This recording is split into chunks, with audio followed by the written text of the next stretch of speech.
नमस्कार मु डॉक्टर दिलीप पंडा आमे आज पश्चिम ओडिशार 5टी लोकसभा एवं तार अंतर्गत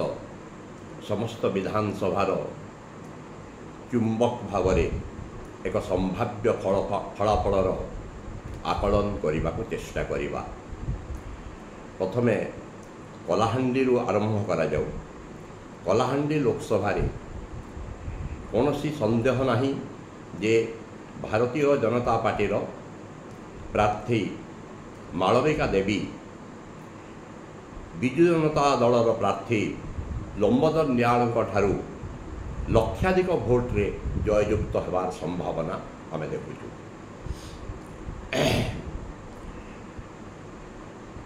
लंबोदर न्याल 2019 निर्वाचन में खरियार विधानसभा विजु जनता दलर प्रार्थी हिसाब से प्रतिद्वंदिता करी से कांग्रेस अधिराज पाणिग्राही ठारू अति कम भोट्रे हारी जाइथिले। अधिराज पाणिग्राही सेठी 56,923 भोट पाइथिले एवं बीजेडी रु लंबोदर न्याल 54,511 भोट पाइथिले। मात्र 3,000 भोट व्यवधान से सेठी हारी थिले। जेहेतु खरियार विधानसभा कथा कहूँ खरियार विधानसभा उपरे मध्य एठी संभावना विषय कहीदबा सेठी बीजेपी प्रार्थी जे रीता बगर्ती थिले 2019 रे से मत कम भोट पाई नथिले 50,750 भोट पाई थिले। तो एकदम लागे लागे टक्कर होता। अधिराज पाणिग्राही एबे विजु जनता दल को जंप करिगले एवं से खरियार विजु जनता दलर प्रार्थी हिसाब से ठिया होती। लंबोदर न्याल को से बोध हुए विजु जनता दल लोकसभार प्रार्थी करी ठिया करेछि। तार एक गुरुत्वपूर्ण कारण होउछि जे यादव भोट। लंबोदर न्याल होती यादव संप्रदायर एवं सामग्रिक भाव में कलाहांडी लोकसभा एवं निर्दिष्ट भाव में खरियार कोमना नुआपड़ा इे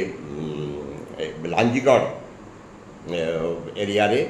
एवं इे जयपाटना एरिया रे गुड़ाए यादव रही। बोर्डेन कोमना नुआपड़ा खरियार ब्लॉक रे प्राय पाखापाखि 20 to 25% यादव भोट रही।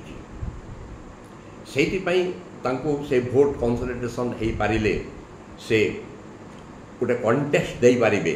बोली लोकसभा प्रार्थी करागला। यही परिप्रेक्षी रे आम खरियार विधानसभार कथा जेहेतु उठेइछु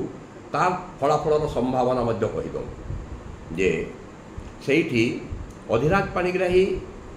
कांग्रेस मात्र 9टा सीट पाई एसेम्बली रे 2019 निर्वाचन रे तथापि अधिराज पाणिग्राही खरियार जीतिले। तार अर्थ होची तांकर सेठी प्रभाव रही एवं निजस्व भोट बैंक रही कांग्रेस भोट बैंक सहित से बीजेडी को जाइछंती। तो सेठी बीजेडी को गला सत्वे गोटे अर्थनैतिक जदि राजनीतिक अंक कषा जाए ताहले जी हेले कहब जे अधिराज पाणिग्राही निश्चित भाव में जीति जावा कथा कहीं निजस्व भोट एवं बीजेडी भोट को मिसैकी किंतु सेमती हो नाही। ग्राउंड लेवल रे जहाँ देखा मिली जे सेठी बीजेपी प्रार्थी एत रही हितेश बगर्ती आ से अधिराज पाणिग्राही को कड़ा टक्कर दौरान एवं सेठी फलाफल एकदम सीमित व्यवधान रे डिसाइड हम से गत थर भी 3,000 पाखापाखि जमी जीति थे अधिराज पाणिग्राही कांग्रेस एथर भी फलाफल डिसाइड हम से 3,000 ରୁ 5,000 भितर किंतु ग्राउंड लेवल रिपोर्ट अनुसार बीजेपी हितेश बगर्ती स्लाइट एज रही अधिराज पाणिग्राही उपरे बोली जहाँ आम अनुध्यान कहूँ। लोकसभा लंबोदर न्याल गोटे लोकसभा प्रार्थी जदि स्टेच्योर को देखा जमती से खरियार विधानसभा ठिया होते तो से दृष्टि देखिले से मालविका देवी को टक्कर देवा भलिया प्रार्थी नुहंती एवं मोदी इम्पैक्ट एते जोर रे रही ता प्लस दैट जेहेतु छत्तीसगढ़ बॉर्डर को लगिकी खरियार रोडटा नुआपड़ा खरियार रोडटा पूरा लगिकी तो से जो छत्तीसगढ़ प्रभाव आउ जो कही दिगला जे छत्तीसगढ़ नेता मैंने आसिकी से प्रचार कले एवं बीजेपी रो जो 3100 टंका धान रेट यहीटा बहुत प्रभाव पकई ए सबू को मिसई देले लोकसभा रे निश्चित भाव में बीजेपी रो प्रार्थी मालविका देवी लक्षाधिक भोट रे सेठू जितिबे। खरियार विधानसभा भी आम कहीदेलु नुआपड़ा विधानसभा कथा जदि आम विचार करवा ताहले वर्तमान रो विधायक तथा मंत्री राजेंद्र ढोलकिया सेठी प्रार्थी होती विजु जनता दलर एवं तांको सहित प्रतिद्वंदिता करुचंती भारतीय जनता पार्टीर बसंत पंडा जी एमपी थिले 2019 रे तांको टिकेट देई नाही दल एथर तांको पुओ अभिनंदन पंडा सेठू नुआपड़ा विधानसभा से प्रार्थी होती किंतु बसंत पंडा विरुद्ध रे एंटी इनकम्बेंसी फैक्टर जो थिला सेटा तांको पुओ विरुद्ध रे मध्य जाउछि आ सेठी राजेंद्र ढोलकिया सहित आउ दुई जन जो प्रार्थी रहिले जड़े हेले प्रदेश कांग्रेस कमिटी चीफ शरद पट्टनायक से सेठी कांग्रेस प्रार्थी होती नुआपड़ा रे तांको निजस्व संगठन नाही से आगुरी नुआपड़ा जाऊ नथिले जेतेबेले रीअलाइनमेंट पूर्वरु कन्स्टिट्यूसी रीअलाइनमेंट पूर्वरु बलांगीर पार्लियामेंटरी कन्स्टिट्यूसी अंडर रे नुआपड़ा आसुतेला सेतेबेले से बलांगीर लोकसभार एमपी थिले सेटा न तांकर ता परवर्ती अवस्था रे तांकर नुआपड़ा सहित टच नथिला आ से कांग्रेस प्रार्थी होती आठी कांग्रेस प्रार्थी 2014 रे एवं 2019 रे घासीराम माझी होते जी कि आदिवासी संप्रदायर एवं से 2014 रे 39,654 भोट पाई 2019 रे 44,000 भोट पाई जदिओ से कन्स्टिट्यूएंसी रे 2019 निर्वाचन में भक्त दास लोकसभा प्रार्थी होइकी तांकठु कम भोट पाई 43,746 भोट पाई तो घासीराम माझी को एथर टिकेट जदि कांग्रेस दे था ताहले से कांग्रेस भोट एवं निजस्व आदिवासी संप्रदायर भोट पाई राजेंद्र ढोलकिया को कड़ा टक्कर दे थांते एवं बोधई जीति थांते कि आउ एबे जे कही हो नहीं से जीतिबे नहीं बोली कही हो नहीं से राजेंद्र ढोलकिया विरुद्ध रे असंतोष रही दल भितर असंतोष रही एवं से दल भितर असंतोष पब्लिकली सर्वसाधारण रे सेटा प्रकाश पाई से राजेंद्र ढोलकिया एवं घासीराम माझी इंडिपेंडेंट स्वाधीन प्रार्थी भाव ठिया होती घासीराम माझी तांकर दुई जन भीतर प्रतिद्वंदिता है बीजेपी प्रार्थी अभिनंदन पंडा एवं शरद पट्टनायक पीसीसी चीफ जे कांग्रेस प्रार्थी से तृतीय चतुर्थ स्थान में रही एवं डिसिसिव फैक्टर हो पारे जे घासीराम माझी को जितबार संभावना राजेंद्र ढोलकिया अपेक्षा अधिक रही बोली आमर अनुमान। एबे आमे जदि आसीबा लांजीगढ़ विधानसभा को ताहले सेठू कांग्रेस ठिया होती बलभद्र माझी जी कि आगु विजु जनता दल रे थिले मंत्री मध्य थिले एवं लास्ट टाइम तांकर वाइफ सेठी जिला परिषद चेयरमैन मध्य थिले आ सेठी बीजेडी रु ठिया होती प्रदीप दिसारी जहाँ करके जयपाटना थुआमुल रामपुर ए अंचल रे किसी प्रभाव रही बीजेपी रु रमेश माझी ठिया होती एठी जहाँ जना पड़ुची फील्ड रिपोर्ट बलभद्र माझी पोजिशन ये भल अच्छी एवं तांको सहित बीजेडी प्रदीप दिसारी सहित कंटेस्ट हे एवं BJP neck to neck BJD सहित माने पाखापाखि रे तो ये बलभद्र माझी टी सुविधाजनक परिस्थिति अच्छा धर्मगढ़ रे पुष्पेंद्र सिंह जो ठिया होती जी कि 2019 रे बीजेडी लोकसभा प्रार्थी होगी हारी जाइए बसंत पंडा से धर्मगढ़ ठिया होती एवं सेठी बीजेपी सुधीर पाटदोशी ठिया होती एवं कांग्रेस रु सेठी रश्मिरेखा राउत ठिया होती पुष्पेंद्र सिंहदेव डिसएडवांटेज होची जे से एक्चुअली धर्मगढ़ कन्स्टिट्यूएंसी लोक नुहंती से होती जयपाटना एरिया से लांजीगढ़ एरिया लांजीगढ़ कन्स्टिट्यूएंसी जयपाटना एरियार से जो आउटसाइड फैक्टर तांकर विरुद्ध रे टिके काम करूची सेठी एवं पाटजोशी फैमिली कोक्सरा ब्लॉक रे एक विस्तीर्ण प्रभाव रही बहुत वर्ष धरी एवं सेठी ब्राह्मणिज्म मध्य रही से फैक्टर मध्य काम करुची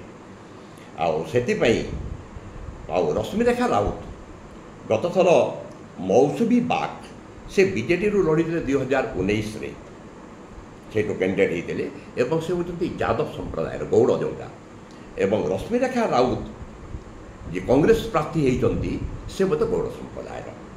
तो से किछिटा भोट बीजेडी भी काटी पारती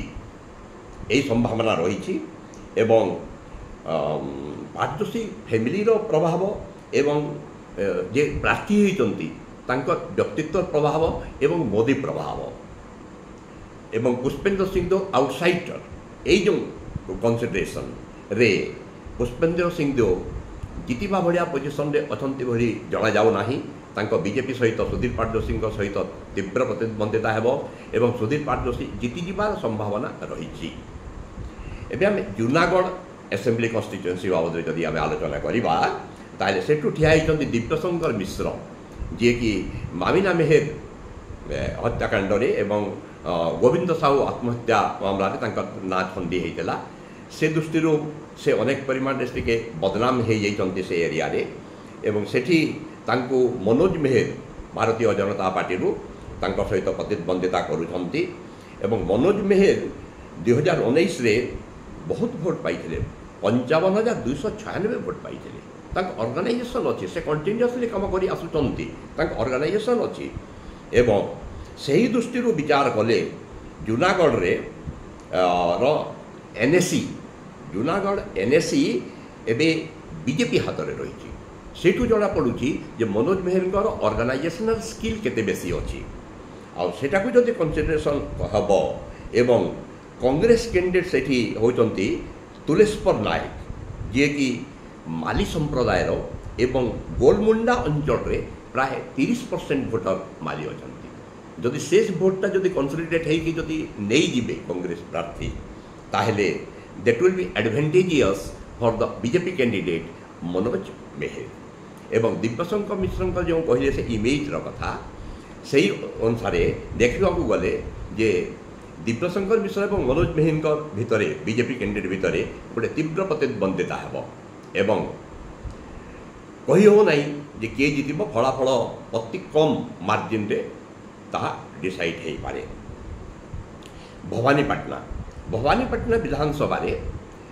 वर्तमान विधायक बीजेपी विधायक जी कि प्रथमे बीजेपी दलर नेता थिले तापर से कोरोना द्वारा आक्रांत होकर बहुत दीर्घ समय धरी असुस्थ होकर रहिले एवं दिल्ली एम्स रे ट्रीटमेंट होता भगवान दयारू सुस्थ होकर फेरी आसिले भद्रलोक पॉलिटिशियन बोली जहाँ को कहते से कैटेगोरी से प्रतिद्वंदिता करुँच बीजेपी प्रार्थी होगी एवं बीजेपी प्रार्थी होती से आगु जे थे दुष्मंत नायकर स्त्री ललिता नायक जे बीजेडी 2019 मसीह से 58,379 भोट पाई प्रदीप्त नायक 63,000 पाखापाखि 63,000 अराउंड भोट पाई जीति डिफरेन्स 5,000 पाखापाखि रहा से कांग्रेस फैक्टर काम करुँचे कांग्रेस रे भक्त दासकर पुओ सागर दास से ठिया होती एवं सागर दासकर से अनुष्ठान गोटे से कौशल सहित भी संपृक्त थे कौशल आंदोलन भी करुले एवं अनेक अनुष्ठान सहित भी संपृक्त एवं ऑर्गेनाइजेशनल प्रोसीडिंग्स प्राय चली थाए कंटिन्यूअसली से भी प्रतिद्वंदिता को आसबे आते कहवा एत सहज नुहे जे किए जीतबे किए हारे बोलिकी एमती देखा गले जे जदि 2019 इलेक्शन जदि फल देखा ताले कांग्रेस बहुत तले थे 35,493 भोट पाई बीजेडी मात्र 5,000 कम भोट्रे हारी तो से जना पड़ुची जे एठी बीजेपी कंटेस्ट रहा कांग्रेस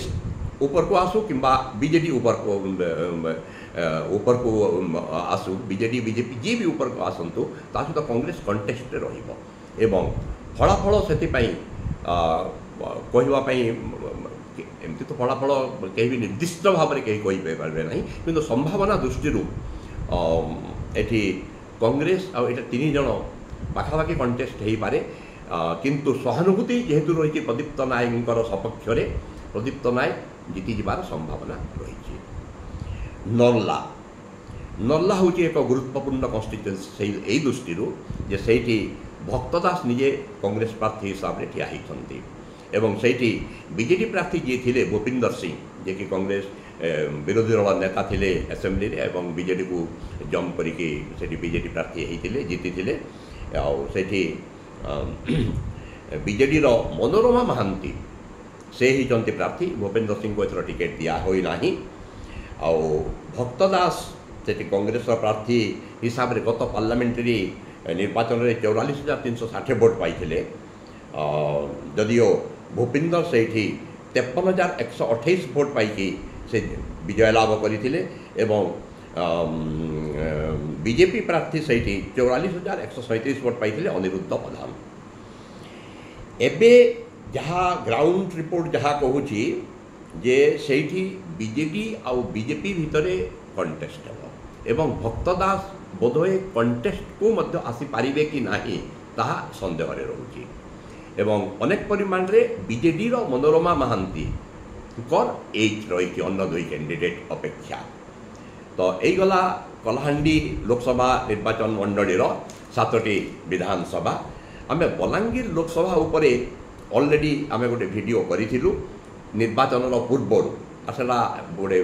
ହ୍ୱାଇଟ୍ ଆନାଲିସିସ୍ କରିଥିଲୁ। ସେଥିପାଇଁ ଆମେ ବିଶ୍ଳେଷଣ ପାଖକୁ ଆଉ ଯିବୁ ନାହିଁ, ଆମେ ୱାନ୍ ଲାଇନର ସମ୍ଭାବ୍ୟ ଫଳାଫଳ କ'ଣ ହେଇପାରେ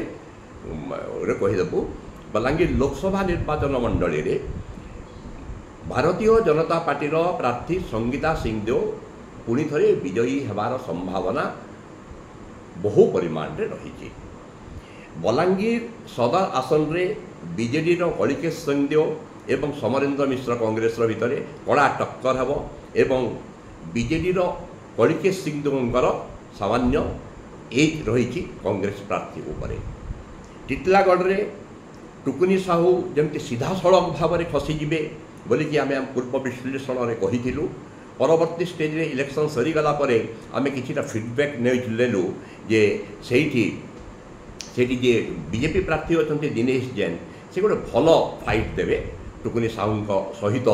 ବୋଲିକି ଯାହା ଗ୍ରାଉଣ୍ଡ ରିପୋର୍ଟ ଯାହା କହୁଛି, କିନ୍ତୁ ଟୁକୁନି ସାହୁଙ୍କର ଜିତିବାର ସମ୍ଭାବନା ବହୁ ଅଧିକ। ପାଟନାଗଡ଼ରେ ବିଶ୍ଳେଷଣରେ ବି କହିଥିଲୁ, ଏଇଠି ବି ଆମେ କହୁଛୁ କନକ ବର୍ଦ୍ଧନ ସିଂଦେଓ ଭାରତୀୟ ଜନତା ପାର୍ଟିର, ସରୋଜ ମେହେର ହେଉଛନ୍ତି ବିଜେଡ଼ିର ପ୍ରାର୍ଥୀ ଯିଏକି MLA ଅଛନ୍ତି, ତାଙ୍କୁ ହରେଇକି କନକ ବର୍ଦ୍ଧନ ସିଂଦେଓ ଜିତିବେ। କଣ୍ଟାବାଞ୍ଜିରେ ତ ନିଜେ ଚିଫ୍ ମିନିଷ୍ଟର ଠିଆ ହେଇଛନ୍ତି ଆଉ ଗୋଟେ ମୁଖ୍ୟମନ୍ତ୍ରୀ ତ ହାରିବାର ସମ୍ଭାବନା ପ୍ରାୟ ନଥାଏ କହିଲେ ଚଳେ, କିନ୍ତୁ ଗ୍ରାଉଣ୍ଡ ରିପୋର୍ଟରେ ବିଭିନ୍ନ ପ୍ରକାରର ବିରୋଧାତ୍ମକ ରିପୋର୍ଟ ଆସୁଛି। ଏଇ ଯେମିତିକି ଯେ କଂଗ୍ରେସ ଦଳ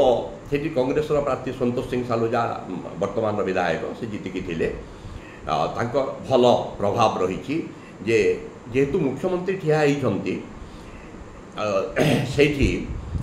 କଂଗ୍ରେସ ଗୋଟେ ଟେକ୍ଟିକାଲ ଗୋଟେ ଯୋଜନାବଦ୍ଧ ଭାବରେ ଗୋଟେ ଟେକ୍ଟିକାଲ ପ୍ରୋପାଗାଣ୍ଡାର ଇଏ କରୁଛନ୍ତି ଯେ ସେମାନେ ତାଙ୍କ ଭୋଟଟାକୁ ଭାରତୀୟ ଜନତା ପାର୍ଟିର ପ୍ରାର୍ଥୀ ଆଡ଼କୁ ଡାଇଭର୍ଟ କରିବା ପାଇଁ ଯୋଜନାବଦ୍ଧ ଭାବରେ 3ଟି ଯାକ ବ୍ଲକରେ ମୁରିବାହାଲ, ବଙ୍ଗମୁଣ୍ଡା, ତୁରେକେଲା 3 ବ୍ଲକରେ ଯୋଜନାବଦ୍ଧ ଭାବରେ ସେମାନେ ଚେଷ୍ଟା କରିଛନ୍ତି ଡାଇଭର୍ଟ କରିବା ପାଇଁ ଏବଂ ଛତିଶଗଡ଼ର ଗୁଡ଼ାଏ ନେତା ଆସିକି ବିଜେପି ପାଇଁ ବସିଛନ୍ତି ଏବଂ ଛତିଶଗଡ଼ର ପ୍ରଭାବ ବି ପଡ଼ିଛି। ସେଇଥିପାଇଁ ସେମାନେ କହୁଛନ୍ତି ଯେ ଗୋଟେ କଡ଼ା ଟକ୍କର ହେବ, ମୁଖ୍ୟମନ୍ତ୍ରୀ ଜିତିଲେ ବି ବହୁତ କମ୍ ଭୋଟରେ ଜିତିବେ, ଏମିତି ଏଇ ପ୍ରକାରର ଗୋଟେ ଧାରଣା ସେଠି ହେଇଛି। ତାପରେ ରହିଲା ଯେ ସୋନପୁର ଡିଷ୍ଟ୍ରିକ୍ଟର ଯେଉଁ 2ଟା ଯାକ ଅଛି, ବୀରମହାରାଜପୁରରୁ ଆମେ ବିଶ୍ଳେଷଣରେ କହିଥିଲୁ ଯେ ପଦ୍ମନାଭ ବେହେରାଙ୍କ ପାଇଁ ଜିତିଯିବାଟା ସହଜ ସାଧ୍ୟ ହେବ ବୋଲିକି, କିନ୍ତୁ ନିର୍ବାଚନ ସରିଗଲା ପରେ ଆମେ ଯାହା ଗ୍ରାଉଣ୍ଡ ରିପୋର୍ଟ ଫିଡ଼ବ୍ୟାକ୍ ଆମେ ଯାହା ନେଇଛୁ ଯେ ସେ ଅନୁସାରେ ଏତେ ସହଜ ହେବ ନାହିଁ। ସେଇଠି ବିଜେପି କ୍ୟାଣ୍ଡିଡେଟ୍ ରଘୁନାଥ ଜଗଦଲା ସେଠି ପଦ୍ମନାଭ ବେହେରାଙ୍କୁ କଡ଼ା ଟକ୍କର ଦେଉଛନ୍ତି ଏବଂ ଜିତିବା ହାରିବା ମାର୍ଜିନ୍ ବହୁତ କମ୍ରେ ରହିବ। ଏବଂ ସହଜରେ ଜିତିଯିବେ ପଦ୍ମନାଭ ବେହେରା ଏକଥା କହିହେବ ନାହିଁ। ସୋନପୁରରେ ନିଶ୍ଚିନ୍ତ ଭାବରେ କହିହେବ ଯେ ବିଜେଡ଼ିର ନିରଞ୍ଜନ ପୂଜାରୀ ନିଶ୍ଚିତ ଭାବରେ ଜିତିବେ। ଏବେ ଯଦି ଆମେ ବରଗଡ଼ ଲୋକସଭାକୁ ବିଷୟରେ ଆମେ ଯଦି କଥା ହେବା ତାହେଲେ ବରଗଡ଼ ଲୋକସଭାରୁ ପ୍ରଥମରୁ ଯେମିତି ଗୋଟେ କୁହାଯାଉଥିଲା ଯେ ନାଇଁ ପ୍ରଦୀପ ପୁରୋହିତ ସେ କେବଳ ପଦମପୁର ଅଞ୍ଚଳରେ ସୀମିତ, ତାଙ୍କର ଏକ୍ସପୋଜର ଅନ୍ୟ ଅଞ୍ଚଳରେ ନାହିଁ। ଆଉ ଆମେ ଗୋଟେ ଆନାଲିସିସ୍ରେ କହିଥିଲୁ ଯେ that was A right selection for MP candidate, କାହିଁକି ସେ ଜଣେ ଚାଷୀ ନେତା, ତାଙ୍କ ଇମେଜ୍ ସ୍ୱଚ୍ଛ ଅନେଷ୍ଟ ଏବଂ ତାଙ୍କର ସେ ଏରିଆ କହିଲେ ବରଗଡ଼, ଭଟଲି, ବିଜେପୁର, ପଦମପୁର, ସହେଲା, ଅତାବେରା ସେ ସାମଗ୍ରିକ ଅଞ୍ଚଳରେ ଝାରସୁଗୁଡ଼ା ଜିଲ୍ଲାର ଦୁଇଟା ଯାକ କନଷ୍ଟିଚ୍ୟୁଏନ୍ସିକୁ ଛାଡ଼ିଦେଲେ ସମଗ୍ର ଅଞ୍ଚଳରେ ପ୍ରଦୀପ ପୁରୋହିତ ଏକ ଆକ୍ଟିଭିଷ୍ଟ ହିସାବରେ ଆଉ ପାର୍ଟିକୁଲାରଲି ଚାଷୀ ଇଣ୍ଟରେଷ୍ଟକୁ ନେଇକି ଲଢ଼େଇ କରିବାରେ ଚାଷୀ ନେତା ହିସାବରେ ତାଙ୍କର ଏକ ବଢ଼ିଆ ଇମେଜ୍ ରହିଛି। ଏବଂ ସେ ତାଙ୍କ ସହିତ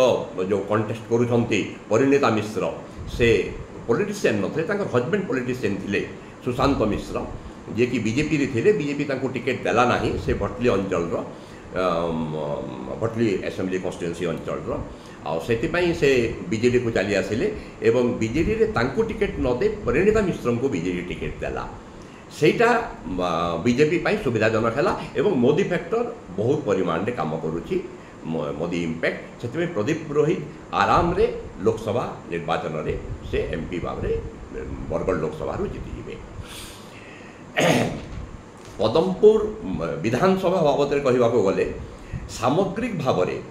ଦଳ ମତ ଗୋଷ୍ଠୀ ନିର୍ବିଶେଷରେ ସେଠି ଜନତାଙ୍କ ମଧ୍ୟରେ ଗୋଟେ ଅସନ୍ତୋଷ ରହିଛି ଯେ ନିଜେ ମୁଖ୍ୟମନ୍ତ୍ରୀ ପ୍ରତିଶ୍ରୁତି ଦେଇକି ଗଲା ପରେ ମଧ୍ୟ ଯେ ପଦ୍ମପୁରକୁ ଏକ ଜିଲ୍ଲା ରୂପେ ଘୋଷଣା କରିବେ ବୋଲି, ତଥାପି ଯେଉଁ ସେଟା ଜିଲ୍ଲା ରୂପେ ଘୋଷଣା ହେଲା ନାହିଁ ଏବଂ ସବଜୁଡ଼ିସ୍ ରହିଗଲା, ସେଥିପାଇଁ ତୀବ୍ର ଅସନ୍ତୋଷ ରୁଲିଂ ପାର୍ଟି ବିରୁଦ୍ଧରେ ରହିଛି। ତ ସେଇ ଫ୍ୟାକ୍ଟରକୁ ଅନୁଶୀଳନ କରି ସମସ୍ତେଙ୍କର ଗୋଟେ ଧାରଣା ଥିଲା ଯେ ରୁଲିଂ ପାର୍ଟି ବିରୁଦ୍ଧରେ ଭୋଟଟା ଯିବ ଆସେମ୍ବଲି କନଷ୍ଟିଚ୍ୟୁଏନ୍ସି ପଦମପୁର ଆସେମ୍ବଲିରେ, କିନ୍ତୁ ସେଠି ଭାରତୀୟ ଜନତା ଦଳର ପ୍ରାର୍ଥୀ ବା ପାର୍ଟିର ପ୍ରାର୍ଥୀ ଏତେ